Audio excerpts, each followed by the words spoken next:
तोहर नैनवा करे जादू धीरे धीरे, दिलवा हमार फंस गइल तोहरे ही घेरे। जब तू हंसता चांद भी शर्माए, लगता खुदा तोहरा फुर्सत में बनाए।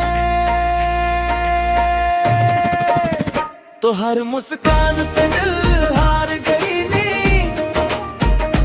तोहरे बिना अब ना जी पाईनी। दिन हो या रात बस तो से बात, तू बन गईलू अब हमारी जिंदगी के साथ।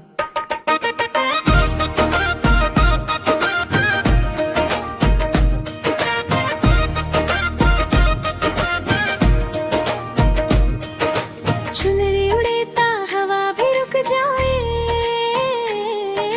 तोहरा अदा पे हर कोई मर जाए। बात करे तो मीठा मीठा, जैसे गुड़ में गुलाल चीनी हो सच्चा। तोहर मुस्कान पे दिल हार गई नी, तोहरे बिना अब ना जी पाईनी। दिन हो या रात बस तो से बात, तू बन गईलू अब हमार जिंदगी के साथ।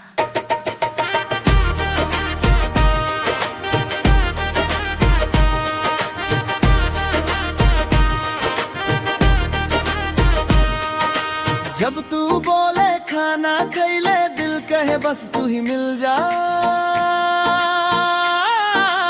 नेट न चले ता गुस्सावे, तोहरा संदेशा से मूड बन जावे।